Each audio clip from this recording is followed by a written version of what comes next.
परम शांति। परम शांति। सभी का स्वागत है। आज हमारे साथ ज्योति प्रकाश भाई है और आज वो अपना ज्ञान का इंट्रोडक्शन भी देने वाले हैं, अपना भी इंट्रोडक्शन देने वाले हैं और हमें आज 14 लोगों के बारे में भी बताने वाले हैं। तो स्वागत है ज्योति प्रकाश भाई, बहुत बहुत धन्यवाद परम शांति शो पे आने के लिए। मैं ज्योति प्रकाश, हम ज्ञान में तो करीब 7 साल से हैं। 2016 से ज्ञान से जुड़ा हुए हैं और मेरा ऐसे मैं गवर्नमेंट जॉब करता हूँ और इंजीनियरिंग बैकग्राउंड है। और ऐसे मैं आध्यात्मिकता में तो मेरा जो खोज था वो तो बहुत ही बचपन से ही था। मतलब इतना इंटेंस नहीं था, मतलब तब तो ज्ञान इतना नहीं था, लेकिन क्यूरियोसिटी बहुत था कि भगवान कौन है, क्या है सृष्टि, जैसे सबके मन में रहता था। लेकिन जैसे हमारा पढ़ाई होते रहा, बड़े होते गए, तो धीरे धीरे मतलब वो जो है ना, बुद्धि ज़्यादा काम करने लगा। तो बुद्धि जैसे काम करने लगा तो ये जो ट्रेडिशंस को बहुत क्वेश्चन होने लगा कि हम जो पूजा कर रहे हैं, जो भक्ति मार्ग में जो कर रहे हैं, इससे सच में कुछ मिलेगा क्या। तो कभी कभी वो सब चीज़ें ऐसा लगता था कि ये सब फेक है, क्या मिल रहा है इससे, कुछ मिल नहीं रहा है। तो फिर धीरे धीरे हमने पढ़ाई भी शुरू की, जो मतलब भगवत गीता और डिफरेंट लिटरेचर, डिफरेंट धर्म का लिटरेचर भी पढ़ाई शुरू किया। उसमें ट्रूथ क्या है वो भी, जैसे टीवी में जो भी आते थे डिफरेंट डिफरेंट जो मैसेज जो आते थे गुरु, उनका भी सुनने लगे, लेकिन किसी में वो ट्रूथ समझ में नहीं आता था। और जो हमारे जो सनातन धर्म में भी जो ग्रंथ है, वो ग्रंथ में भी इतने क्लैरिटी नहीं है। इतने सालों से वो ग्रंथ, जैसे बाद में हमें धीरे धीरे पता चला बापूजी के ज्ञान में आने के बाद, जो इसका जो ट्रूथ, जो ओरिजिनल, जो सच्चाई पता चला धीरे धीरे, तो उस टाइम वो चीज़ पता नहीं होता था। तो कोई ग्रंथ में लिखा रहता था कि ब्रह्मा ही सृष्टि का मालिक है, कोई ग्रंथ में लिखा रहता था शिव ही सृष्टि का मालिक है। कभी कभी विष्णु को इतना ग्लोरीफाई किया जाता था कि लगता था कि विष्णु ही सब कुछ करते थे। और कभी कभी महाविष्णु का वर्ड भी आता था। तो है क्या एक्चुअली, कुछ समझ में नहीं आता था।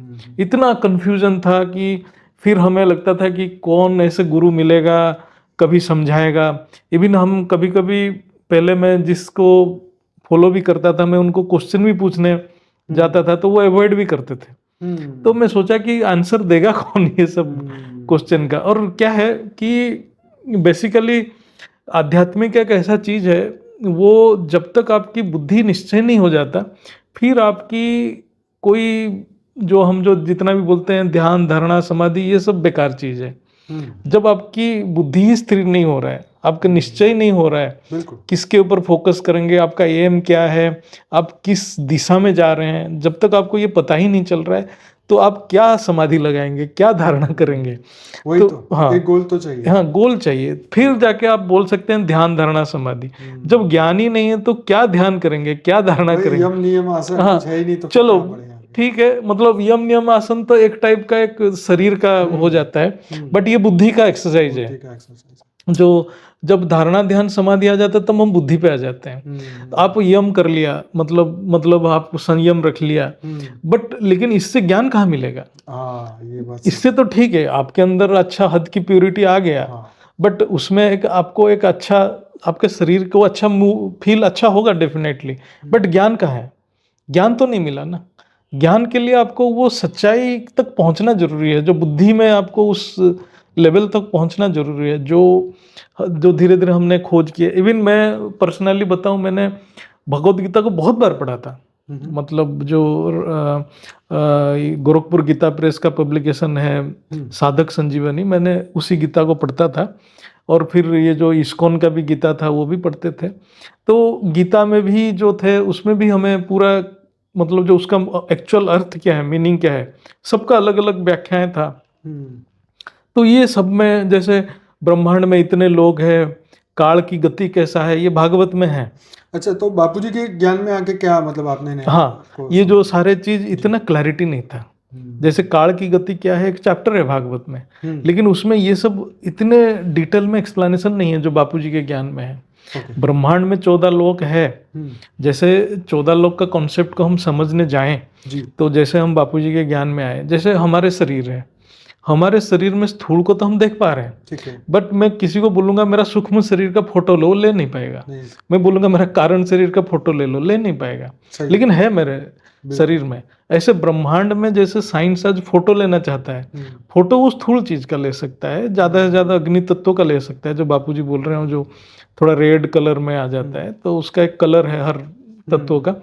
लेकिन वो उस तत्व का नहीं ले सकता कि जो बहुत सूक्ष्म है, जो कारण जगत है, उसका फोटो ले ही नहीं सकता। लेकिन वो है, जैसे हमारे शरीर में सूक्ष्म शरीर भी है, कारण शरीर भी है, महाकारण शरीर, ऐसे ब्रह्मांड में भी उसका सूक्ष्म जगत है, कारण जगत है, लेकिन उसका फोटो ले नहीं सकता अब विज्ञान। आज विज्ञान तो उतना ही ले सकता है जितना उसका जो लेंस जो भी कैप्चर कर सकता है, वो कैप्चर ही नहीं कर पाएगा, वो उसका जो फ्रीक्वेंसी को कैप्चर ही नहीं कर पाएगा। लेकिन ये चीज शास्त्र में है, लेकिन बापूजी ने उसको बहुत क्लैरिटी के साथ बताया, और समय के चक्र के साथ लिंक है।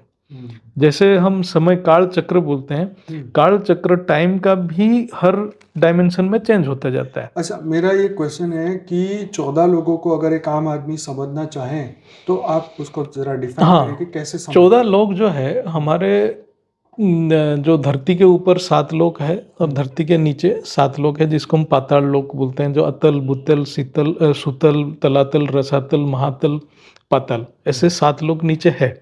और ऐसे ऊपर भी जो लोग हैं, जो वर्णित है हमारे शास्त्र में भी है, और जो बापूजी के ज्ञान में उसको बहुत डिटेल में बापूजी ने बताया। इतना डिटेल में शास्त्र में नहीं है, शास्त्र में सिर्फ नाम है। और इसके ऊपर जो है महलोक, भूलोक, भूवरलोक, महलोक, जनलोक, है ना, फिर तपलोक, फिर ये जो तपलोक को ही ब्रह्मलोक बोलते हैं। जैसे भूलोक हो गया, भूलोक हमारा धरती हो गया, धरती का प्लेन को भूलोक बोलते हैं, क्योंकि ये भू मतलब भूमि, मतलब ये मिट्टी तत्व का है, इसमें मिट्टी तत्व प्रधान है, तो इसलिए इसको भूलोक बोलते हैं। भूवरलोक हो गया, जिसको हम पहले के जमाने में पितृलोक बोलते थे। फिर उसको हम ऊपर जाते हैं तो स्वर्ग लोक होते हैं, जहाँ देव देवियां रहते हैं। फिर महरलोक रहते हैं, जहाँ महर्षियां रहते हैं। फिर जनोलोक रहते हैं, जनोलोक में बहुत सारे क्रिएशन, हर धर्म का क्रिएशन है, जो हमारे बापूजी के ज्ञान में है। फिर जनोलोक के ऊपर है तपलोक, तपलोक में तपस्यारत हैं सारे आत्माएं, मतलब आत्मा की स्टेज के ऊपर लोक डिफाइन हो जाता है। फिर तपलोक है, तपलोक के ऊपर है आपका सत्यलोक, सत्यलोक को भी ब्रह्मलोक बोलते हैं। फिर ब्रह्मलोक के ऊपर आपके आ गया विष्णुलोक, विष्णुपुरी, विष्णुपुरी के ऊपर शिवपुरी आ गया, शिवपुरी के ऊपर परम धाम आ गया। ये ऐसे स्ट्रक्चर्ड है। ऐसे नीचे भी अतल, बितल, सुतल, तलातल, रसातल, महितल, पाताल, ऐसे करके ये भी 7 लोग ऐसे हैं। मुझे ये भी जानना था आपसे कि बीच में आपको रोक रहा हूँ, पर जैसे धरती पे 4 युग चलते हैं, सतयुग, त्रेता, द्वापर, कलयुग, तो ये 4 युग के दौरान ये 7 लोग ऊपर और 7 लोग नीचे, हाँ, इनमें क्या? हाँ, ये बापूजी ने बहुत अच्छे से समझा है। शायद ये किसी किताब में नहीं है, किसी ग्रंथ में नहीं है। ये जो युग परिवर्तन धरती के ऊपर होता है, ठीक है, और जो इस हिसाब से हम जो टाइम के देखने चलें, तो जैसे भूलोक, भूवरलोक, स्वर्गलोक, इसमें सारे टाइम डिफरेंस हो जाता है। जैसे देवता लोक मतलब स्वर्गलोक, स्वर्गलोक में एक दिन मतलब नीचे हमारे धरती लोक के ऊपर 1 साल हो जाता है। ऐसे ही हम जैसे हमारे ज्ञान में है, जो ब्रह्मलोक में 1 सेकंड धरती के ऊपर 1 लाख साल हो जाता है। तो ये तो सनातन शास्त्र में है। हाँ, लेकिन ये जो है परिवर्तन कैसे होता है, जैसे यहाँ 4 युग का परिवर्तन हो रहा है। जैसे सत्ययुग आया, फिर जैसे यहाँ सतयुग चलता है तो ऊपर क्या होता है उसमें? हाँ, ऊपर इसका कोई ज्यादा फर्क नहीं पड़ता। जैसे हमारा जो कल्प प्रलय होता है, कल्प प्रलय क्या होता है कि जैसे ब्रह्मा के 1 दिन में एक कल्प प्रलय होता है, वो कल्प प्रलय में उसका इफेक्ट स्वर्गलोक तक जाता है। अच्छा। भूलोक, भूवरलोक, स्वर्गलोक, तीनों लोग उस टाइम खत्म हो जाते हैं। और उस टाइम में भी ये प्रॉब्लम, मतलब ये जो होता है परिवर्तन होता है, जैसे स्वर्ग पर भी होता है। हाँ, पृथ्वी के ऊपर तो होता ही है, वो तो हर चतुर्युग में उसका तो वो इफेक्ट तो आता ही है। लेकिन कल्प प्रलय में जैसे धरती के ऊपर तो हर बार प्रलय आता है, उसका इफेक्ट धरती के ऊपर जितने भी आत्माएं हैं उनको इफेक्ट करता है। बट स्वर्गलोक में जो देव देवियां भी है, वो कल्प प्रलय में वो भी खत्म हो जाते हैं। इवन उस टाइम मोहलक तक उसका इफेक्ट जाता है। मतलब उसका जो बापूजी जो बोलते हैं कि कालाग्नि भी जो बोलते हैं, जो उस टाइम जो टेम्परेचर होता है, जो प्रलय का जो चलता है, वो जो प्रलय का जो टेम्परेचर, जो ताप है, वो मोहलक तक भी जाता है, मोहलक तक भी आत्माएं अफेक्टेड होते हैं। तो आत्मा की स्टेज के हिसाब से ये डिफरेंट डिफरेंट लोगों का कैटेगराइज किया गया है, और आत्मा जहाँ पर जैसा रहता है, जिस कैटेगरी का आत्मा है उस कैटेगरी का, उस क्वालिटी का वायुमंडल वहाँ रहता है। और जितना हाई लेवल की वायुमंडल रहेगा वहाँ टाइम उतना स्लो हो जाता है। और धरती के ऊपर जैसे आप सोचिए, धरती के ऊपर जब एक कल्प हो जाता है तब स्वर्ग लोक में शायद उनका मतलब शायद 1 साल होता होगा कि उनका एक मतलब एक उनका एक खत्म होता है एक बार फर्स्ट टाइम। हाँ, वो कैलकुलेशन अपने ये मल्टीवर्स वाली बुक में मल्टीवर्स वाली किताब में है, और हमारे वो वाला भी है जो अनंत कोटि ब्रह्मांड का महाकाल प्रलय, उसमें भी ये सब लिखा है। इसलिए देवताओं का एक दिन मतलब यहाँ धरती पर 1 साल हो जाता है, 1 साल हो जाता है। और वहाँ के 12,000 अच्छा, आपको पुराण में भी एक कहानी भी है, मुचकुंद का है। हाँ। मुचकुंद जो राजा थे उसको स्वर्ग लोग गए थे, वो जो दैत्य और देवता लोगों का लड़ाई हो रहा था। अच्छा। तो उनको इंद्र ने बुलाया था कि देवताओं की तरफ से लड़ाई करने के लिए। उन्होंने 1 साल लड़ाई किए थे। अच्छा। वहां पर फिर जब वो बोलते हैं कि वो नीचे आने लगे, बोले कि वो मैं धरती के ऊपर जाऊंगा, तो वो बोले कि इंद्र ने उनको बोला कि आप कुछ भी वरदान मांगिए, क्योंकि आप हमारे लिए लड़े थे, मोक्ष के अलावा जो भी वरदान मांगने मांगिए, मोक्ष किसी का देने का कैपेसिटी नहीं है। तो मुचकुंद ने बोला कि मैं थक चुका हूँ, मेरे को वरदान दीजिए कि मैं सोऊं, मेरा नींद कोई डिस्टर्ब ना करे, मैं इतना थक चुका हूँ, और मेरा नींद को कोई भी डिस्टर्ब करेगा वो जल जाएगा, मतलब ध्वंस हो जाएगा। तो उन्होंने फिर उनकी इच्छा भी व्यक्त की कि मैं नीचे जाकर अपने परिजनों को भी मिलूं। तो इंद्र ने बोला वो पॉसिबल नहीं है, 1 साल में वो नीचे कुछ भी नहीं मिलेगा आपको। जो स्वर्ग लोक में 1 साल मतलब नीचे तो कितने निकल गया होगा, क्योंकि वहाँ एक दिन, यहाँ 1 साल, तो वो कितने साल निकल गया होगा कोई पता ही नहीं है। 365 365 ईयर्स कितना होगा, बीत चुके होंगे। हाँ, कितना बीत गया होगा पता नहीं। तो इसीलिए वो जब नीचे आए तो कुछ भी नहीं मिला, लेकिन वो एक गुफा में सोए थे। तो वो तो द्वापर युग का भी कहानी है, कालियवन को मारने के लिए कृष्ण ने उनको यूज किया था। तो वो जो है वो तो पुराण में भी है, और आज के टाइम में साइंस भी इस चीज को डिटेक्ट कर रहा है कि टाइम वेरिएशन हो रहा है, जो समय का जो परिवर्तन होता रहता है हर लेयर पे।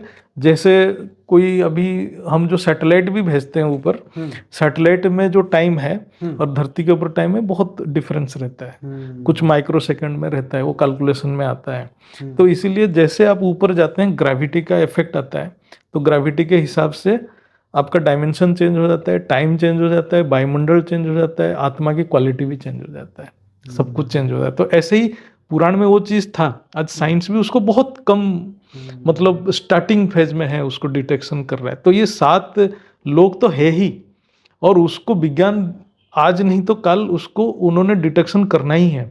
लेकिन आत्मा सच्चाई को जब तक नहीं जानेगा तब तक वो आपने जो साधना भी नहीं कर सकता परमात्मा प्राप्ति के लिए। तो इसीलिए जो 14 लोग को जानना बहुत जरूरी है, और इसलिए भी जरूरी है कि आत्मा 14 लोग से इस लोग को चूज क्यों किया, चूज किया या जबरदस्ती आया, उसको भी जानना जरूरी है। और वो किस लोक में जाना चाहता है तो उसकी क्या साधना करना पड़ेगा, वो जो उसकी जो गति, जो आत्मा की गति किस लोक में होना चाहिए और कैसे उस लोक में पहुंचे, उसका जो ज्ञान है हमारे बापूजी ने उस ज्ञान को दिए हैं। थोड़ा पाताल लोक और उसके बारे में बताइए कि वहाँ का जीवन कैसा होता है, कौन रहता है वहाँ? हाँ, पाताल लोक में जैसे आत्मा की क्वालिटी के ऊपर तो ही डिफरेंट लोक बना हुआ है, 14 लोक। तो जैसे हम ऊपर जाते हैं तो अच्छे क्वालिटी के आत्मा रहते हैं। अच्छे क्वालिटी मतलब क्या होता है, अच्छा बुरा का एक ही मतलब हमारे ज्ञान में जो बापूजी ने बताया कि इच्छा मात्र अविद्या, मतलब जिसकी जितनी इच्छा कम है वो उतना ऊपर चलता जाएगा, जिसकी इच्छा ज्यादा है, भोग की इच्छा ज्यादा है, वो नीचे जाते जाएगा। तो पाताल लोक में हम इसको बोलते हैं असुर या राक्षस, उसी को बोलते हैं जिसको भोग करने की अत्यंत इच्छा है और जिसको देहाभिमान बहुत है, देह के प्रति आकर्षण बहुत है और स्थूल भोग के प्रति बहुत आकर्षित है। तो उसकी भोग की इच्छाएं इतना हो जाता है, वो इच्छाएं उस आत्मा को भारी कर देते हैं, वो इतना भारी हो जाता है वो ऊपर जाने तो चांस ही नहीं है। फिर वो नीचे चलते जाते हैं, अतल, बितल, सुतल, रसातल, तलातल, महातल, पाताल, जैसे नीचे की ओर, जितने इच्छा है उतने नीचे चले जाएगा। तो बोलते हैं इसको भोग योनि बोलते हैं। तो नीचे से भोग ही रहता है और कुछ नहीं रहता, और वो समय भी जाता नहीं है। मतलब उनका इच्छाएं इतना बढ़ जाता है, वो सिर्फ भोग ही करते हैं। मैं किताब में पढ़ रहा था, इतना भोग की लालसा रहता है, वो दिन भर भोग ही करते हैं और कुछ है ही नहीं, और इतना भोग करते हैं समय जाता भी नहीं है भोग करते करते भी। तो वो मतलब एक, क्या बोलते हैं कि आत्मा की दुर्गति है, एक टाइप का बोल सकते हैं आत्मा की दुर्गति। तो आज का मनुष्य क्या कर सकता है?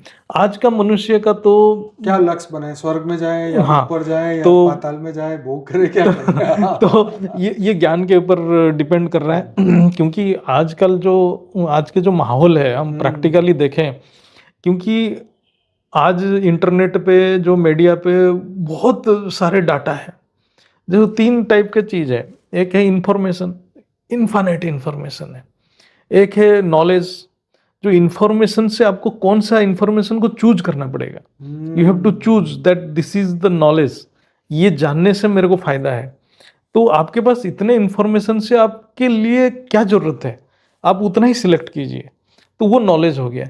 लेकिन नॉलेज होने के बाद भी वो नॉलेज को प्रैक्टिस करना पड़ेगा।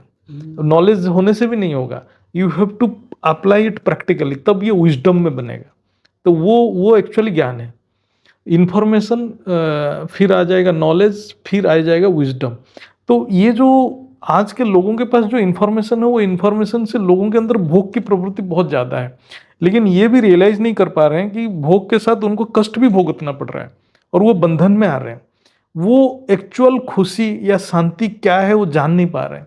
इसलिए वो बहुत पैसा खर्च करके कहीं घूमने जाते हैं, सोचते हैं कि हम वहाँ चले जाएंगे तो अच्छा मिलेगा। वो कभी सोचते हैं कि गुरु उनके लिए कुछ कर लेगा, डिफरेंट गुरु। आजकल देखिए स्पिरिचुअलिज्म के नाम पे सबसे ज़्यादा बड़ा बिजनेस है, क्योंकि लोगों को समझ नहीं है उनको चाहिए क्या। वो शांति के खोज में, सुख के खोज में गुरुओं के पास जाते हैं या मंदिर में जाते हैं, लेकिन उनको मिल कुछ नहीं रहा है, पैसा भी बर्बाद कर रहे हैं। लेकिन वो ये नहीं समझ पा रहे हैं, क्योंकि उनके पास इतने इन्फॉर्मेशन है, उनके अंदर इतने इच्छाएं भरा पड़ा है कि वो इच्छाओं के अंदर सुख खोज रहे हैं, इच्छाओं के अंदर शांति खोज रहे हैं, लेकिन इच्छाओं के अंदर मिलेगा नहीं। ज्ञान उनके पास है नहीं, जो सच्चा ज्ञान, जो ट्रूथ क्या है, उस चीज तक वो पहुंच नहीं पा रहे हैं। मैं बीच में यही कहना चाहता हूँ कि आजकल के दुनिया में यही बात बताई जाती है कि पहले खूब बढ़िया पढ़ो, फिर खूब पैसे कमाओ, फिर करोड़ों के मकान, बंगले, गाड़ियाँ लो, फिर उसके लोन भरो, और भरते भरते भरते भरते खुद ही भर जाओ। हाँ, वही हो रहा है। मतलब जो स्थूल, उनको जो एक्चुअली क्या है कि ज्ञान जो बच्चों के पास ज्ञान माँ बाप से आता है, माँ बाप खुद अज्ञानी है, माँ बाप ही खुद ही भोग के पीछे लगे हुए हैं, तो बच्चों के पास भी वो ज्ञान ट्रांसफर नहीं हो रहा है। तो पूरा सृष्टि जो है, संसार, मतलब जो आज के टाइम में धरती के ऊपर 99.99% लोग स्थूल भोग में लगे हुए हैं, और स्थूल भोग से, स्थूल इच्छाओं से आत्मा भारी हो रहा है। आत्मा जैसे जैसे भारी हो रहा है, उनको जब दुख मिलता है तो वो गुरु के खोज में चले जाते हैं। लेकिन गुरु भी सच्चा गुरु कहाँ है? जो सच्चा गुरु उनको ज्ञान नहीं दे पा रहा है, तो कुछ टेम्पोररी उनके लिए कुछ सोल्यूशन मिल जाता है, फिर 10 दिन के बाद नया प्रॉब्लम शुरू, क्योंकि एक प्रॉब्लम के बाद नया प्रॉब्लम शुरू, फिर एक नया चक्र में फंस रहे हैं। तो उनको बाहर आने के लिए एक ही उपाय है, सच्चे ज्ञान, सच्चा ज्ञान, जो ज्ञान उसकी आत्मा की कल्याण करे। एक तो पहले उनको जो देहाभिमान से निकलना पड़ेगा, जो एटलीस्ट उनको साधारण, जो मतलब जो कॉमन मैन जो है, कॉमन मैन कुछ ना करे तो एटलीस्ट भगवत गीता को पढ़े यार, उसका जो साधारण व्याख्या भी है उसको समझने के लिए कोशिश करे, फिर बापूजी के ज्ञान में जरूर आ सकता है। क्योंकि जिसको ओरिजिनल परमात्मा, जो जैसे आप, हमारा एक वीडियो अभी रिसेंटली बना पॉडकास्ट में कि डिप्रेशन, कोई डॉक्टर डिप्रेशन को ठीक कर सकता है क्या? नहीं कर सकता है, बिकॉज डॉक्टर खुद डिप्रेशन में है। क्योंकि डॉक्टर कैसे डिप्रेशन में निकलेगा? डिप्रेशन इज ए, मन की तो कोई दवाई खोजी नहीं गई है। और depression is a state of fear, हमारे अंतकरण की एक स्टेट है। वो जो स्थिति कैसे चेंज करेगा? डॉक्टर खुद ही चेंज नहीं कर पाएगा। बहुत बढ़िया बात कही। हाँ, तो उसको चेंज करने के लिए देखिए, मैं आपको सिंपल एग्जांपल देता हूँ। जो अनपढ़ है वो भगवान को मानता है, मतलब उसके पास कोई ज्ञान भी नहीं है, भक्ति मार्ग में सोचिए, वो भगवान को मानता है, सोचता है कि भगवान मेरा सब ठीक कर देंगे, बराबर। वो डिप्रेशन में कभी नहीं जाएगा। क्यों नहीं जाएगा? उसके अंतःकरण में एक पड़ा है डाटा कि भगवान सब ठीक कर देंगे, भगवान को मान रहा है। तो वो कभी डिप्रेशन में नहीं जाएगा। डिप्रेशन में जाता कौन है? जो भगवान को नहीं मान रहा है। आप देखिए, क्योंकि वो उसके पास सोल्यूशन कुछ नहीं है। सच बात है, जो थियरी ऑफ कर्म को हाँ, नहीं मानते, वो थ्योरी ऑफ दुखी कर्म को नहीं मान रहा है, भगवान को नहीं मान रहा है, और अपने सुख भोग के पीछे पड़ा है, वही डिप्रेशन में जा रहा है। बिल्कुल वो इसलिए जा रहा है, एक ही सोच, जो मेरा ये क्यों नहीं हुआ, वो सोच पे खड़ा हो जाता है। फिर वो जो सोच धीरे धीरे सर्कुलेट करते करते करते करते उसका मन को इतना नीचे लेके चला जाता है, आत्मा की शक्ति को सारे खींच लेता है, तो डिप्रेशन से ऊपर ले ही नहीं सकता। अच्छा, डिप्रेशन का इफेक्ट तो सब डॉक्टर को पता है, लेकिन डिप्रेशन को कैसे दूर करेगा, डॉक्टर के पास कोई सोल्यूशन ही नहीं है। उसका एक ही सोल्यूशन है, परमात्मा की सोच। जब तक परमात्मा को आत्मा नहीं मान रहा है, वो डिप्रेशन में निकल ही नहीं सकता। वही कि ज्ञान में सच्ची समझ नहीं मिलती ना, तो हाँ। समझ ना मिलने के कारण ही दुनिया दुखी है। देखिए, आपका एक कहीं पॉडकास्ट में था, मैं आप एक बार बता रहे थे, बहुत अच्छा सेंटेंस था। आप अपने कारण शरीर को जब पॉजिटिव वाइब्रेशन में भर देते हैं तो कारण शरीर एक्सपांड करता है। तो वही है मोटिवेशन। आप जो पॉजिटिविटी, आत्मा की पावर जब अंदर भरते जाएगा, आपका कारण शरीर लाइट में भर जाएगा, एक्सपांड करता जाएगा, तो आपके अंदर बहुत उमंग उत्साह आ जाएगा। लेकिन उसी समय आपके पास पावर ही नहीं है, आत्मा की पावर ही नहीं है, तो ऑटोमेटिक आप जो स्थूल चीज में पड़े हैं, स्थूल तो जड़ चीज है, उसमें से तो कोई पावर मिलना नहीं है। आप उसके जो वाइब्रेशन आपके अंदर ले रहे हैं, मुझे ये चाहिए चाहिए, नहीं मिल रहा है, तो वो ऑटोमेटिक आपको अंदर की तरफ खींचते खींचते आत्मा की सारे पावर को खत्म कर देगा, आप डिप्रेशन में चले जाएंगे। मेरा एक बेसिक क्वेश्चन ये था कि आत्मा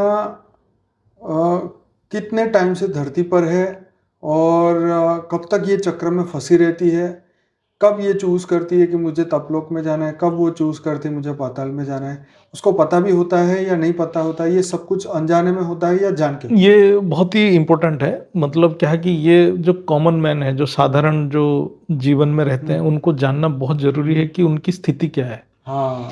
क्योंकि वो जब तक अपनी स्थिति नहीं जानेंगे, वो अननेसेसरली बहुत सारे इच्छाओं के बोझ में पड़े रहेंगे और सुख के खोज में बहुत अनंत दुख में फंस जाएंगे, निकल नहीं पाएंगे। जन्म मृत्यु से कोई नहीं निकल पाएगा। देखो, परमात्मा की जो रूल है, फ्री विल है, वो हर आत्मा को फ्री विल दिए हुए हैं। वो किसी के कार्य में कभी हस्तक्षेप ही नहीं करते हैं, और आत्मा जो चाहे कर सकता है। ज्ञान चाहे ज्ञान ले सकता है, ज्ञान छोड़ना चाहे छोड़ भी सकता है, उसके पास पूरा फ्री विल है। लेकिन उसके पास जो सुख दुख आएगा, वो उसके कर्म के ऊपर डिपेंड करता है। जब तक वो जो सुख दुख क्यों आ रहा है, हर कारण नहीं जानेगा, तो वो ऑटोमेटिकली जन्म मृत्यु में फंस जाएगा। उसके इच्छाएं, चाहे वो कितने भी बड़े पढ़ लिया हो, हद की पढ़ाई कितना भी कर लिया हो, कितने भी प्रॉपर्टी कमा लिया हो, जब तक वो खुद डिसाइड नहीं करता है, खुद ज्ञान में नहीं जानता है कि मैं आत्मा हूँ, मैं क्यों फंसा पड़ा हूँ, जो कारण को नहीं जानता, तब तक वो जन्म मृत्यु से नहीं निकल पाएगा और बाहर नहीं निकल पाएगा। मतलब वो उसकी जो आत्मा कहाँ जाएगा, ये धरती लोक में रहना है या पाताल लोक में जाना है, या उसका जो ऊपर की लोक में जाना है, ये उसकी ज्ञान और कर्म ही डिसाइड करेगा। जब तक उसको ज्ञान नहीं आ रहा है और उसी हिसाब से कर्म नहीं कर रहा है, अगर ना जाने तो फिर तो 84 लाख योनि है। वो तो जैसे क्या होता है ना, 84 लाख योनि तो प्रकृति का खेल है। वो प्रकृति उसको जहाँ धक्का मारेगा जाएगा वो, उसके पास तो कोई ऑप्शन ही नहीं बचा। बहुत बढ़िया। हाँ, क्योंकि जब आपके पास ऑप्शन तभी आएगा जब ज्ञान है। ज्ञान नहीं है तो आपके पास ऑप्शन नहीं है। फिर तो प्रकृति के चपेटे में है, आत्मा प्रकृति के चपेटे में है, जो जिसको माया बोल रहे हैं। हर मोमेंट में चेंज हो रहा है ना। सुख दुख ही माया है। सुख दुख से ऊपर जाएंगे तो फिर शांति, परम शांति, और ऊपर जाएंगे तो परम शांति है। तो वो उसके पास तब तक ज्ञान नहीं है तो कोई ऑप्शन नहीं है। तो परम शांति का मार्ग इन लोगों को कैसे मदद कर सकता है? परम शांति का मार्ग तो अल्टीमेट मार्ग है डेफिनेटली, लेकिन पहले तो वो खुद महसूस करे, आत्मा खुद महसूस करे कि मैं दुखी हूँ, मैं कष्ट में हूँ, मैं बंधन में हूँ। जब तक आत्मा ये रियलाइज नहीं कर पा रहा है कि ये जो शरीर, मेरा जो शरीर एक बंधन है, मेरा शरीर के साथ जो संबंधी है वो भी एक बंधन है, जिस दिन आत्मा ये रियलाइज कर लिया, उसी दिन वो ज्ञान में आएगा। जब तक वो इस चीज को, ये बेसिक फंडामेंटल है, जब तक इस चीज को रियलाइज नहीं कर पा रहा है, तब तक उसको कितना भी ज्ञान दे दे, सारे रिफ्लेक्ट होकर बाहर चला जाएगा, है ना। और जब इसको रियलाइज कर गया, तब तो उसको परम शांति ही चाहिए ही चाहिए। जिस दिन आत्मा ये रियलाइज कर लिया कि मैं शरीर नहीं हूँ, मैं आत्मा हूँ, ये शरीर मेरे लिए एक पिंजरा है।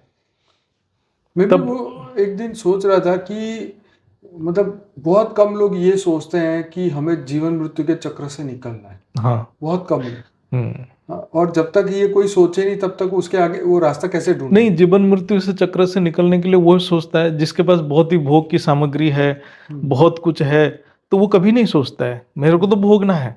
लेकिन वही सोचता है जिसको कष्ट मिल रहा है, वो सोचता है कि जिसको अरे रियलाइज हो जाता है, मान लो गाड़ी भी है लेकिन एक्सीडेंट बार बार एक्सीडेंट हो रहे हैं, तो दुख का कारण तो दुख का कारण है, तो वो फिर फील करता है अरे नहीं भाई, कुछ तो है जो मेरे को तो परेशान कर रहा है, मैं क्यों हूं इधर, मेरे को तो रोज परेशानी है, आज ये है तो कल वो है, मैं कैसे निकलूं इस चीज से, तो वो निकलेगा। अदरवाइज बाकी जो जिसको भोग की इच्छा है वो कभी मेरा नहीं। एक दोस्त, पुराना दोस्त था, वकील था, तो वो जब भी गाड़ी लें तो उसका एक्सीडेंट हो तो उसने नक्की कि अब गाड़ी रखनी नहीं।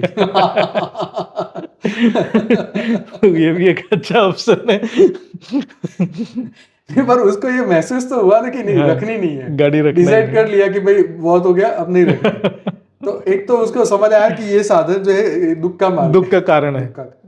तो ये मनुष्य जब तक ये धरती को या इस बंधन को दुख का कारण ना माने तो फिर वो उसका सॉल्यूशन कैसे ढूंढेगा? तो मतलब हाई क्वालिटी जो आत्मा है, मतलब तो ये बताइए कि मनुष्य अपनी फ्री विल का इस्तेमाल कैसे करे?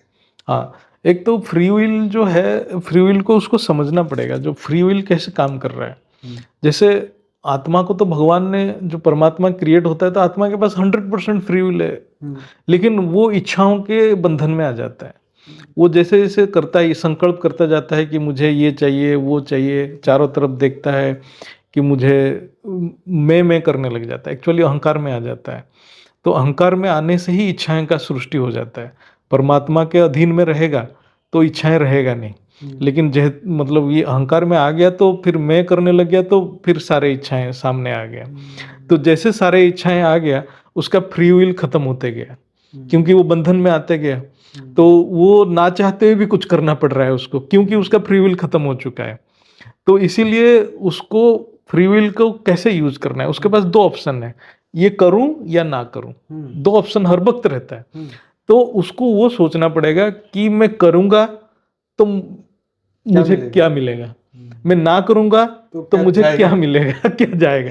तो उसका एक बैलेंस रखना पड़ेगा कि मैं ये करने से मेरे आत्मा की कोई फायदा है कि नहीं है, मेरी आत्मा की कोई ऊपर की ओर जाएगा कि नीचे की ओर जाएगा कि यहीं रहेगा।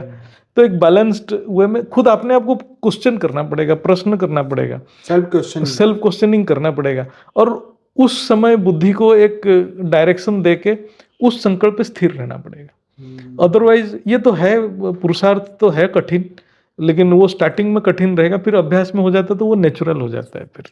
अच्छा, जब मनुष्य को ये समझ आ जाए कि हाँ मैं फंसा हूँ, अब मुझे निकलना है, तो अब क्या करना पड़ेगा? हाँ, वो फिर उसको तो ज्ञान चाहिए ही चाहिए। जब आत्मा, जैसे मैं अपनी बात बताऊं, मुझे लगा था, जो एक स्टेज में लगा कि मैं फंस गया हूँ। अच्छा। मैं जब कॉलेज में था तो ये रियलाइज नहीं था, कॉलेज में तो कॉलेज लाइफ था, पढ़ते हैं, नौकरी करते हैं, नौकरी करने के बाद मेरे को जैसे जैसे मैंने देखा दुनिया को देखा, मैं तो बोला सभी फंसे पड़े हैं, लेकिन क्या भोग कर रहे हैं, तो आज ये है तो कल वो है, दुख तो दुख ही है, निकले कैसे? ये जबरदस्त। हाँ, मैं इतना बापूजी के ज्ञान में आने के बाद हमें ये लगा कि विश्व परिवर्तन करना है, लेकिन पहले तो मैं वो स्टेज में था कि मैं निकलूं कैसे। अच्छा। हाँ, बहुत बढ़िया। मैं सोचा कि मैं तो फिर फंस जाऊंगा ये सब में, तो पता नहीं वो किस जन्म का संस्कार होगा, कुछ होगा। मैं तो बहुत परेशान था, मैं सोचा मैं निकलूं कैसे, मैं तो नहीं आना चाहता हूँ, मेरे मन में उस टाइम था। मैं काफी लोगों को जानता हूँ जो कहते हैं हमें नया जन्म नहीं लेना। फिर मैं उनको यही पूछता हूँ कि कहाँ जाओगे? हाँ, पता नहीं। वो भी प्रॉब्लम था। तो वो उस टाइम मैं सोचता था कहाँ मिलेगा मुझे, और मैं सोचता था कोई गुरु ऐसा मिल जाए, और वो हम सोचते सब इजीएस्ट मार्ग ढूंढते, हाथ रख दे और निकल जाए। ये सही है। और ऐसा गुरु कोई मिल नहीं रहता, तो ऐसा ज्ञान भी कहीं नहीं था, क्योंकि 14 लोगों का ज्ञान नहीं है तो आत्मा तो क्या करेगी? हाँ, रुकेगी ना धरती पर। आप अपने स्थिति नहीं जानते हैं। आप, हम जो 14 लोक में एक भूलोक में पड़े हुए हैं, वो स्थिति हमें पता नहीं है। हमारे ऊपर 7 लोक हैं, और वो 7 लोक को क्रॉस करके ही हम निकल सकते हैं, जो मुख्य का है। वो 7 लोक को कैसे क्रॉस करें, एलिजिबिलिटी एलिजिबिलिटी क्या है, आत्मा, जो आत्मा जाएगा शरीर नहीं जाएगा, ये सब ज्ञान तो अभी पता चला। आप पता चला। और वो पुराण में पढ़ते पढ़ते वो तो पता तो है, पुराण में डाटा है, बट कैसे जाएं, वो तो लिखा नहीं ना वो उसमें। तो सबके अपने जीवन के एक्सपीरियंसेस हाँ, है ना, उसमें साधु साधु संत का एक्सपीरियंसेस है, लेकिन जाए कहाँ कैसे, फंसे, कैसे निकले, क्यों गए। क्यों गए। तो इसीलिए जो निकलने का रास्ता तो आपको अभ्यास करना पड़ेगा, पुरुषार्थ करना पड़ेगा। बिना पुरुषार्थ तो आप निकल ही नहीं सकते। जो विजडम जिसको बोलते हैं, जो प्रज्ञा, तो वो तो आपको Inner अभ्यास से wisdom। मिलेगा। इनर विजडम जो है, और इन्फॉर्मेशन से भी नहीं होने वाला, नॉलेज से भी नहीं होने वाला, आपको पुरुषार्थ से, मतलब अभ्यास से ही निकलना पड़ेगा। क्या इस मार्ग पे चलते चलते अनुभूतियां बदल सकती हैं? जरूर, अनुभूति तो बहुत बदल चुका है। मैं अपने आप को ही चेंज महसूस करता हूँ। जो आज से मैं 20 साल पहले जो था, फिर 10 साल पहले जो था, आज भी जो हूँ, मैं तो हर मोमेंट में चेंज हो जाता है मेरा जो स्थिति। मतलब मैं तो सोच रहा हूँ कि जितने भी बेहद की ज्ञानी होंगे, सबकी स्थिति हर मोमेंट में चेंज हो रहा होगा। क्योंकि हम जितना गहराई में जाते हैं, ज्ञान के गहराई में जाते हैं, तो आत्मा की स्थिति चेंज हो जाता है, और हर सेकंड चेंज हो जाता है, मतलब हर दिन चेंज हो जाता है। तो मनुष्य, चलो मान लो अब समझ भी आ गई, रास्ता भी मिल गया, करने भी लगे। अब दूसरी मुश्किल ये आती है कि कर्म के बंधन के साथ जुड़े हुए सभी लोग तो इस मार्ग पे नहीं चलते। सबका अपना अपना एक डेस्टिनेशन होगा, तो मतलब कोई चलेगा, कोई सुनेगा, नहीं सुनेगा। हम अपने आप को इन सभी के साथ रह के अपने आप को कैसे समझाएं कि इस मार्ग पे चलना है? हाँ, ये बहुत इम्पोर्टेंट चीज़ है कि ये डिपेंड करता है आत्मा की शक्ति के ऊपर और बुद्धि के, निश्चय बुद्धि के ऊपर। उसका बुद्धि किस हद तक निश्चय हो गया है। क्योंकि आपके सराउंडिंग ऐसा रहता है, जनरली आप अकेले ज्ञानी होंगे, आप ऑफिस में रहो या बिजनेस में रहिए या किसी भी जीवन में रहिए, किसी भी स्थिति में आपके चारों तरफ जो मिलेंगे वो सारे ज्ञानी, कोई भी नहीं होगा। हार्डली कोई भक्ति मार्ग में होगा, कोई अपने दूसरे गुरु को फॉलो कर रहा होगा, आप अपने को फॉलो कर रहे होंगे। तो आपको 100 बहुत प्रकार के लोग, बहुत प्रकार के संकल्प आपके तरफ, चारों तरफ है। आपके वायुमंडल आपके तरफ डिफरेंट है। आपके फादर जैसे मेरे घर पे भी जो है, बाकी जो संबंधी वो भी डिफरेंट होंगे। कोई आपको अपोज भी कर रहे होंगे कि ये क्या कर रहा है ना, क्यों कर रहा है, आपको बार बार क्वेश्चन क्यों। मतलब क्या होता है, मैं बहुत लोगों को देखा हूँ, जैसे आप ऐसा कुछ चीज कर रहे हैं, अभ्यास कर रहे हैं जो उनको सुटेबल नहीं है, उनको लग रहा है कि क्यों कर रहा है ना, उनको इफेक्ट नहीं कर रहा है, लेकिन उनको लगता है क्यों कर रहा है, ये क्या मिलेगा उसको, हमारा तो घर का ट्रेडिशन ऐसा है, ये फिर इस रास्ते पे क्यों है, ये तो मिलेगा ही। लेकिन आपकी बुद्धि निश्चय कितना है, आपके बुद्धि निश्चय नहीं है तो भीड़ के बीच में हम अकेला रह नहीं सकते। भीड़ के बीच में अकेला रहने का एक ही है, बुद्धि निश्चय होना चाहिए। जब बुद्धि निश्चय हो जाएगा, हम अंतकरण में काम करेंगे, फिर हमारे जो बाहर के व्यवहार जो है वो किसी को पता भी नहीं चलेगा हमारे अंतकरण में क्या चल रहा है। हम अपने मन बुद्धि को अपने लेवल पे काम कर रहे हैं। तो हमें तो बुद्धि जिसका निश्चय हो गया, उसके कितना भी विकट परिस्थिति है, कितना भी प्रतिकूल परिस्थिति है, सुनने वाला किसी का नहीं है। क्योंकि बुद्धि फाइनल अथॉरिटी है, वो आत्मा के सबसे नजदीक बुद्धि ही है। तो बाकी के लोगों के ऊपर हमारा क्या होना चाहिए रियलाइजेशन में? वो तो डिपेंड करता है कि आपके सामने कौन है, कैसा है। क्योंकि व्यवहारिक लाइफ में हमें किसी को ये महसूस नहीं कराना चाहिए कि हम जो जानते हैं सब कुछ जानते हैं, आप कुछ नहीं जानते। व्यवहारिक लाइफ में जो व्यवहार है उसी में रहना चाहिए, किसी चीज़ को कोई अपोज नहीं करना चाहिए। लेकिन हमारे लेटेस्ट हमारे बातों पे, हमारे व्यवहार पे वो प्रभावित है, वो आत्मा जो हमारे सामने वाला आत्मा प्रभावित है। लेटेस्ट है वो हम जैसे दूसरे को ऑब्जर्व कर रहे हैं, दूसरा भी तो हमें ऑब्जर्व कर रहा है, हमारे हर कार्य को ऑब्जर्व कर रहा है, हमारे सोच को, हमारे व्यवहार को, हमारे सब चीज़ को ऑब्जर्व कर रहा है। तो वो प्रभावित है, तो हम फिर उसको प्रभावित कर सकते हैं। पारमार्थिक रास्ते में सबका कल्याण हो, ये तो भावना चाहिए। हाँ हाँ हाँ, कि भाई हमारे घर वालों का भी हो, तो उनका भी बेसिक लेवल पे हमें थोड़ा तो इसलिए मैं बोला कि जब आपको आपके व्यवहार इतना अच्छा होना चाहिए, आपका कर्म कार्य इतना अच्छा, मतलब आप जो दैनंदिन जीवन में जो कार्य कर रहे हैं वो इतना सुचारू रूप में करना चाहिए। आप ज्ञानी है तो आपके सामने वाला आपको आके पूछे, वो उसके मन में ये आए कि ये इतना अच्छा काम कैसे कर रहा है, तभी वो प्रभावित होगा, तभी आप ज्ञान दे सकते हैं।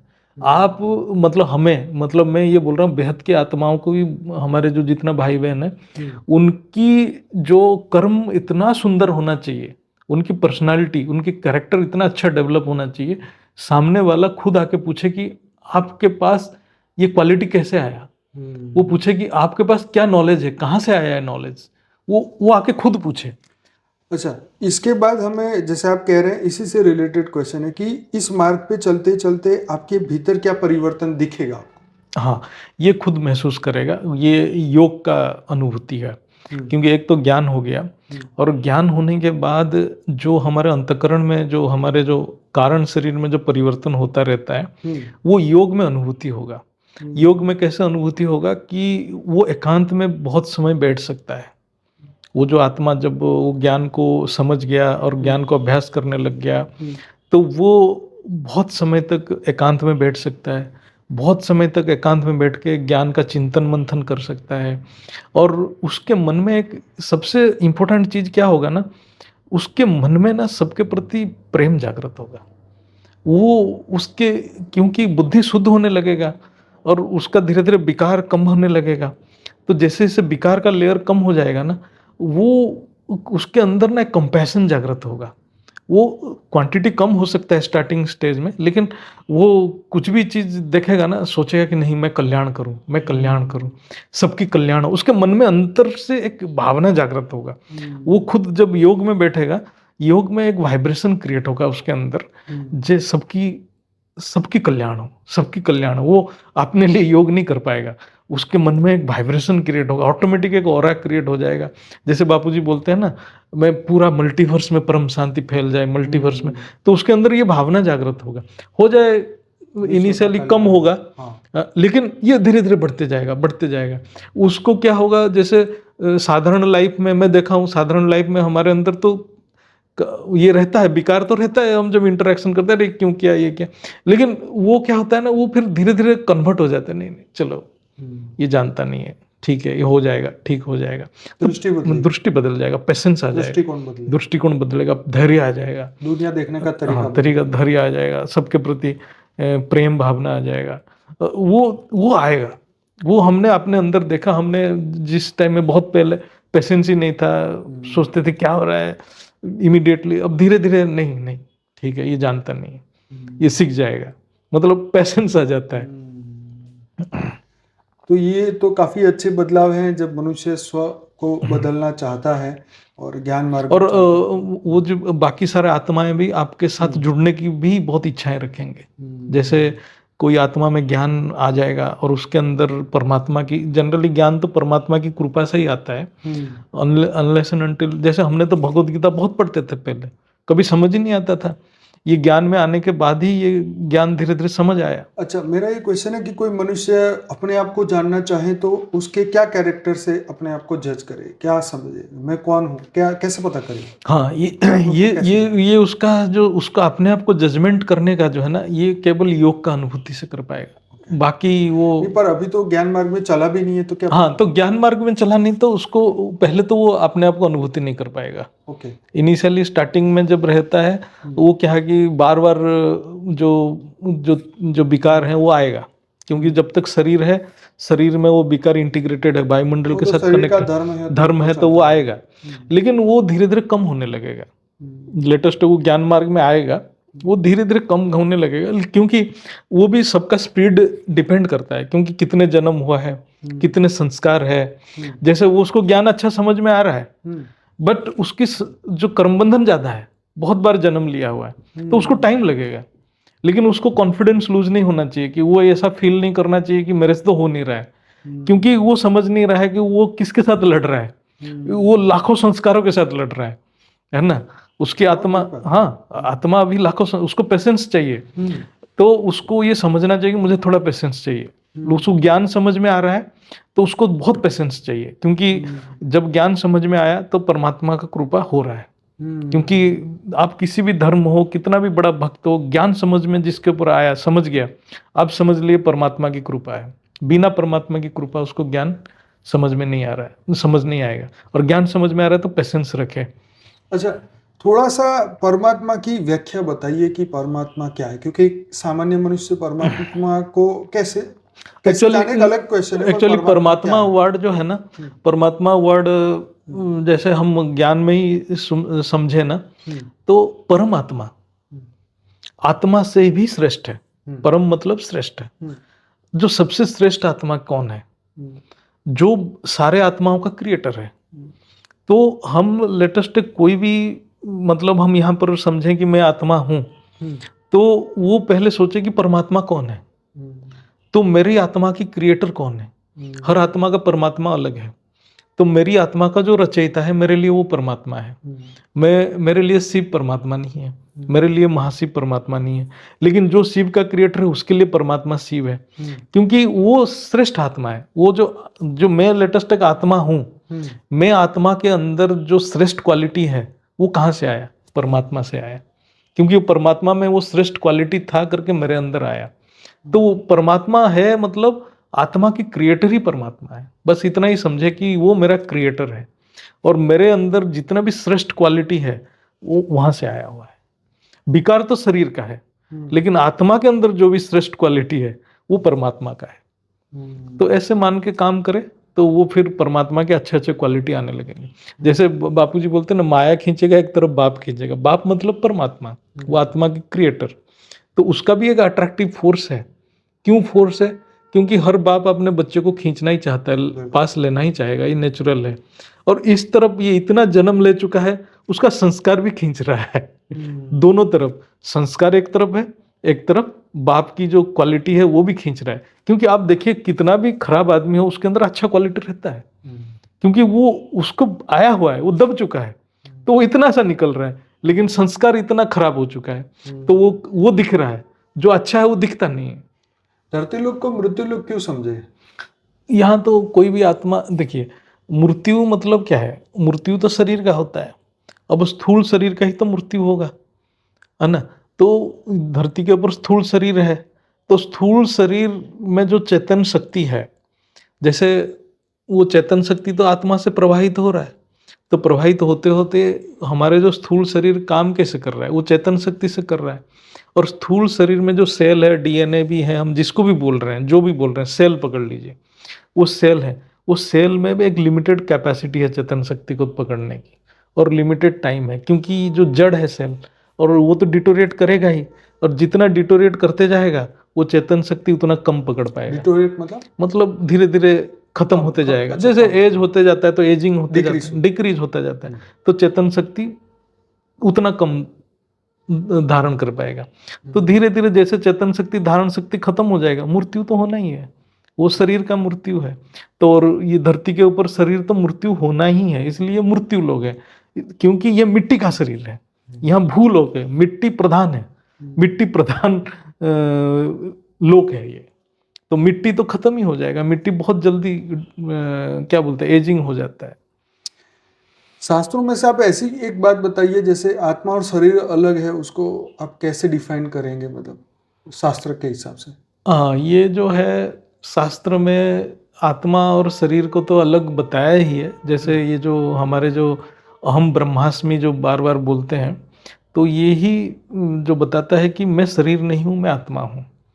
और उसमें तो बहुत उन्होंने तो ब्रह्म, उसका मतलब तो ये हुआ ना, मैं ब्रह्म हूँ। ब्रह्म हूँ। ब्रह्म मतलब निराकार स्वरूप। आत्मा जब निराकार स्वरूप की अनुभूति करता है तो वही ब्रह्म है। अच्छा, मतलब ये नहीं बताया कि मैं शरीर हूँ, हाँ, ये मैं नहीं शरीर, बोला हाँ, कि मैं कभी अहम ब्रह्मास्मि बोला है। और ऐसे भगवत गीता भी बहुत बार बोलता है कि आप उसके ऊपर फोकस करो, देही के ऊपर, जो देह के अंदर जो चीज है, जो देह को चला रहा है, उसके ऊपर फोकस करो। और वहां भी ये भी बताया गया कि आत्मा अजर अमर अविनाशी, शरीर को कभी नहीं बोला कि अजर अमर अविनाशी। ये बात सही। तो ये सारे चीज आप देख के पता चलेगा कि मैं कभी भी शरीर नहीं हूं, मैं आत्मा ही हूं। तो मनुष्य क्यों ऐसा मानता है कि मैं? हाँ, ये जो अहंकार कब आया उसके अंदर, वो जब, देखो आत्मा क्या है कि आत्मा का नेचुरल प्रॉपर्टी, जैसे शरीर का नेचुरल प्रॉपर्टी है कि वो वायुमंडल से जुड़ जाता है, ऐसे आत्मा का भी नेचुरल प्रॉपर्टी है परमात्मा से जुड़ने का। अच्छा, हाँ, बहुत बढ़िया। तो लेकिन वो क्या हुआ, अहंकार कब आता है? जब वो परमात्मा को भूल जाता है तभी अहंकार आता है। ओके, और परमात्मा को याद रखेगा तो अहंकार आएगा ही नहीं। ओके, हाँ, तो Very nice. जिस मोमेंट में वो परमात्मा को भूल जाता है तभी अहंकार आता है, तभी देहाभिमान आता है। हमारे अंदर भी रहता है ये चीज़। जैसे हम दुनियादारी में काम करते हैं, हम जैसे ही परमात्मा को भूल जाते हैं, हम देवान में आते हैं, फिर लड़ाई झगड़ा करते हैं। मनुष्य सृष्टि में स्मृति का क्या रोल है? स्मृति तो सबसे इम्पोर्टेंट है। उसका जो स्मृति है, मेमोरी है ना, उस स्मृति से ही संस्कार बनता है। आपका जो स्मृति जागृत है, वही स्मृति वही संस्कार देगा आपको। जैसे आपका दिव्य स्मृति जागृत है, मतलब आपके जो महाकारण शरीर या परम महाकारण शरीर में जो स्मृति अभी तो जागृत नहीं है हमारे सभी का, वो जागृत करने के लिए पुरुषार्थ हो रहा है। जो इसीलिए बोलते हैं नष्टो महास्मृति लब्धा। जैसे हम शरीर का मोह नष्ट होगा तो वो स्मृति जागृत होगा, लेकिन अभी हमारे शरीर का स्मृति जागृत है, इसलिए हमारे शरीर के संस्कार के साथ जागृत है। जो संस्कार जागृत है वही व्यवहार में आ रहे हैं, और जिसका वो संस्कार जागृत है, दिव्य संस्कार जागृत है, जिसका दिव्य स्मृति के साथ जुड़ गया, उसका दिव्य संस्कार मिल गया, तब वो दिव्य व्यवहार भी उसका दिव्य होगा। और जिसका ये स्मृति जागृत है, मतलब हमारे अंदर तो स्मृति तो इन्फानाइट है, जितना लेयर है उतना स्मृति है। कारण शरीर में एक स्मृति है, महाकारण में स्मृति है। एक हंसने की बात याद आ रही, मैं आपको बताता हूँ कि हम कई बार ऐसे देखते हैं पिक्चरों में, समाज में, लोगों के अंदर, कि कोई सुखी जीव को देखता है, मतलब कोई कुत्ता मर्सिडीज में जा रहा है और मजे से घूम रहा है, तो हम सोचते हैं इससे अच्छा तो हम कुत्ता ही बन जाए। उसके ऊपर आपका क्या प्रतिक्रिया है? ऐसी सोच पे क्या मनुष्य की गति हो सकती है? हाँ, मतलब वो तो बहुत ही अज्ञानी है। मतलब वो कुत्ता के योनि में जाना चाहता है, तो मतलब वो देखो क्योंकि एक सामान्य मनुष्य क्या समझता है कि क्या फर्क पड़ता है कुत्ते बने या बिल्ली? बिल्ली बने, एसी में बैठना है। हाँ, तो वो तो बहुत ही अज्ञानी है। जो सुख और जो क्या बोलते हैं, जो सुख और शांति में वो डिफरेंट नहीं कर पा रहा है। जैसे कोई बंदा धूप में खड़ा है लेकिन उसकी मन की शांति है, लेकिन कोई बंदा एसी रूम में बैठा है लेकिन उसकी फाइनेंस का बहुत टेंशन है, तो वो क्या है, वो स्टेट तो बहुत खराब है ना। आप कितने भी कार में घूमते रहो, मर्सिडीज बेंच कार में, लेकिन कुत्ता तो कुत्ता ही है ना। उसका तो बुद्धि कुत्ता जैसा है, उसको तो शरीर का कितना लिमिटेशन है, उसको तो बांध के रहना पड़ता है, कहीं बाहर घूमने नहीं जा पाता है। तो वो लिमिटेशंस को रियलाइज नहीं कर पाता है कि आपके कितना लिमिटेशन हो जाता है। एक मनुष्य योनि ऐसा है जहाँ बुद्धि को फ्रीडम है, बहुत कुछ सोच सकता है, उसका फ्री विल के ऊपर कंट्रोल है, मतलब हाँ या ना में वो डिसाइड कर सकता है। कुत्ता के पास तो फ्री विल भी नहीं है। कुत्ता तो मतलब वही, उसको तो जिस बिल्डिंग, सभी की बात हो गई ना, 84 लाख योनि के सभी की बात हो गई। सिर्फ मनुष्य के पास बिल्ली हो, वो सारे पशुओं का यही गति है, उनका फ्री विल है ही नहीं, वो एक प्रोग्राम्ड है। इस मनुष्य की जीवन का क्या महत्व समझाइए? हाँ, ये मनुष्य जन्म का तो एक ही महत्व है, ज्ञान। जब तक, क्योंकि मनुष्य जो 84 लाख योनि में मनुष्य एक ऐसा प्राणी है जिसका बुद्धि जो भगवान उसको बुद्धि दिए हैं, जो जिसमें फ्री विल है, जिस बुद्धि में मतलब वो ज्ञान ग्रहण कर सकता है, वो फ्री विल है। आप सोचिए कितना भी खराब कंडीशन में मनुष्य है, अब सोचिए उसका कितना भी कर्म बंधन है, लेकिन एक ज्ञान ले सकता है वो, फिर भी हो जाए उसको आत्मा की स्थिति सुधारने में बहुत टाइम लग जाए, लेकिन उसके पास ऑप्शन है, वो ज्ञान ले सकता है, ज्ञान समझ सकता है, चाहे एक वर्ड भी समझे। लेकिन बाकी योनि में तो कोई ज्ञान ले ही नहीं सकता, कोई भी योनि। आप सोचिए, वैसे भी बात तो सही है कि एक गधे को क्या फर्क पड़ता है कि भगवान है या नहीं है। वही मैं बोल रहा हूँ, भगवान कौन है या मैं कौन हूँ। आप सोचिए, जैसे एक जगह पे 10 आदमी बैठे हैं, तो उनको तो एक अनुभूति है कि हमसे ऊपर कुछ सुप्रीम पावर है, इसलिए मंदिर बना रहे हैं। अब सोचिए 10 कुत्ते जहां पर मंदिर बनता है, नहीं बना सकते, क्योंकि उनकी सोच ही नहीं है कि कोई सुप्रीम अथॉरिटी है करके। गुजराती में एक कहावत है, कुतरानो संग काशी ना जाए। मतलब कुत्ते मिलके इकट्ठे होके काशी नहीं जा सकते। यही बात तो है ना, यही इसका मीनिंग ही यही है। आप वो सोच ही नहीं सकते भाई, वो क्या बोलते हैं, बंधा हुआ जीव है। मनुष्य शरीर भी बंधा हुआ जीव है, लेकिन उसको एक सुराग दिया हुआ, एक होप है, वो बुद्धि, ज्ञान, और कोई है नहीं, कुछ भी नहीं है। यही तो खासियत है मनुष्य जीवन का। कोई मनुष्य चाहे कि मैं इसी जीवन में मतलब अध्यात्म में कूद पड़ूं, कहाँ से शुरू करें? एक तो साधारण मनुष्य को आज के समय में तो लेटेस्ट एक वो, मतलब हमारे जो ज्ञान मार्ग में जो देखा, इवन गांव के भी बहुत ऐसा नहीं कि कोई इतना पढ़े लिखे भी नहीं है, बट वो बापूजी को ज्ञान को समझ रहे हैं, बापूजी को ज्ञान को ग्रहण कर रहे हैं, पूरा ज्ञान को, पॉइंट्स को भी समझ रहे हैं। तो एक यूट्यूब तो बहुत इम्पोर्टेंट माध्यम है जो पहले नहीं था। हम लोग भी, मैं बताऊं, हम भी जब स्टूडेंट लाइफ में थे, हम भी जब ज्ञान ढूंढ रहे थे तब यूट्यूब था ही नहीं। आज से आप सोचिए 20 साल पहले कुछ नहीं था, लेकिन अभी यूट्यूब में ही इतना ज्ञान है। उसको तो ज्ञान को सर्च करना चाहिए, और अभी जो टेक्नोलॉजी आ गया, टेक्नोलॉजी को यूज करें। बहुत किस्मत वाले हैं आज के टाइम में, बिल्कुल। और आज के टाइम में ज्ञान भी अवेलेबल है, उसी से जज करें। और मैं ये बोल रहा हूँ कि वो सर्च करे, उसके अंतर्मन से सर्च करे कि मुझे ये ज्ञान चाहिए, वो ज्ञान चाहिए, चूज करे, कंपेयर करे, क्वेश्चन लिखे, क्वेश्चन सर्च करे, लिखे लिखे करे, उसकी चाहे वो हिंदी में करे, इंग्लिश में करे, जिस लैंग्वेज में करना है करे, उसको देखो। ये भी एक रूल है, मैं अपने अनुभूति से और सबके अनुभूति से, हम भी जानते हैं जो लोगों की अनुभूति से, आप एक कदम बढ़ाते तो परमात्मा 100 कदम बढ़ाता ही है। ये तो सच बात। ये बात तो मतलब ये यूनिवर्सल भक्ति मार्ग में भी है।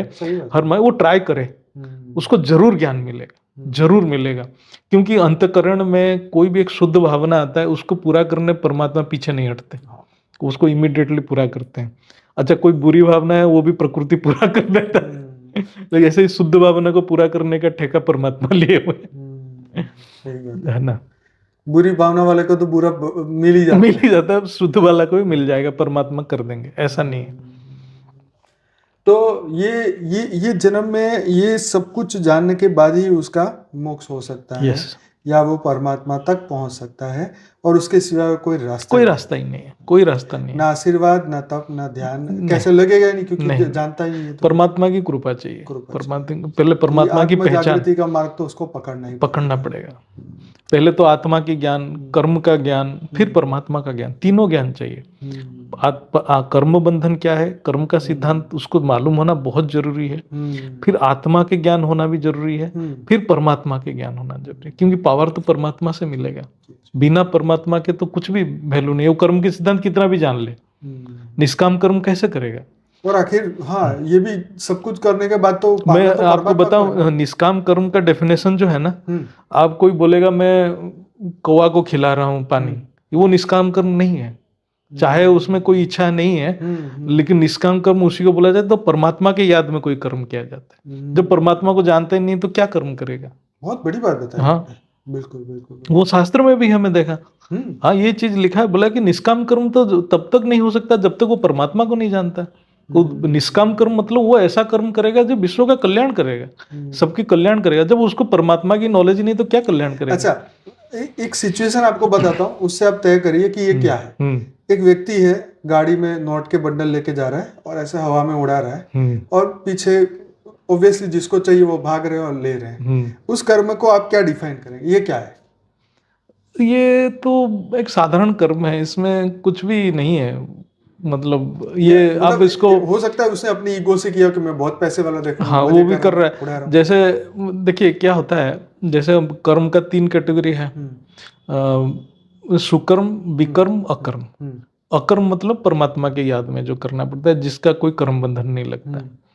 अच्छा, विकर्म और सुकर्म ना, एग्जैक्टली सुकर्म कोई हो नहीं सकता, एग्जैक्टली विकर्म कोई हो नहीं सकता।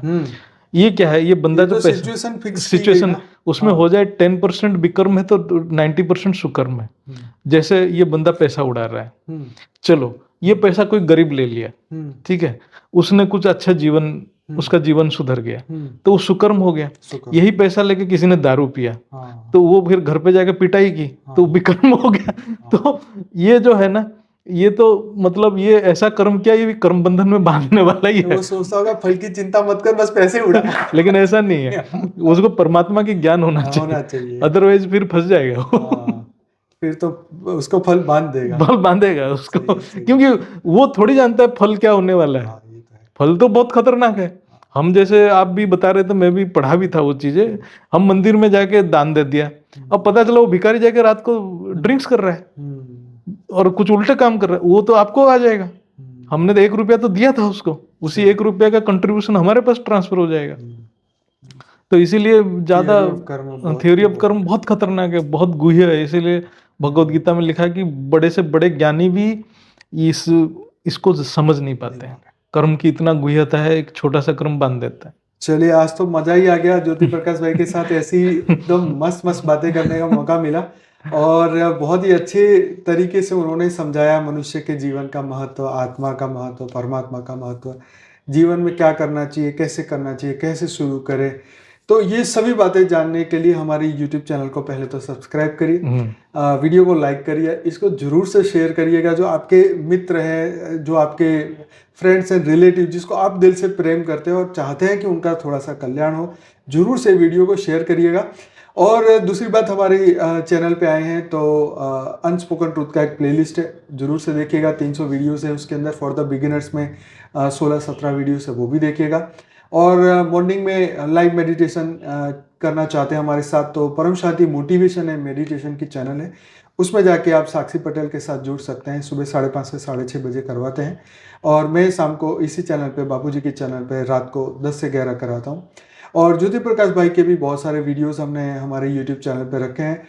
हमारी एक स्पिरिचुअल पॉडकास्ट विद अनंत की भी वेबसाइट, यूट्यूब चैनल है, जिसके अंदर उनको भी वीडियोस है, मेरे भी हैं। तो जरूर से आप हमारे साथ जुड़िए और आगे दुनिया तक पहुंचाइए, क्योंकि ये पॉडकास्ट, स्पिरिचुअल पॉडकास्ट बहुत ज़रूरी है। मैंने ऐसे बहुत सारे पॉडकास्ट लिए हैं और आगे भी लेने वाले हैं, दुनिया को एक आसान तरीके से समझाने के लिए कि हमारे जीवन का पर्पस क्या है आखिर में। तो आप सभी दिव्य आत्माओं का बहुत बहुत धन्यवाद वीडियो को सुनने के लिए, और भाई जी आपका भी बहुत बहुत धन्यवाद बहुत आसान तरीके से समझाने के लिए। परम शांति। परम शांति।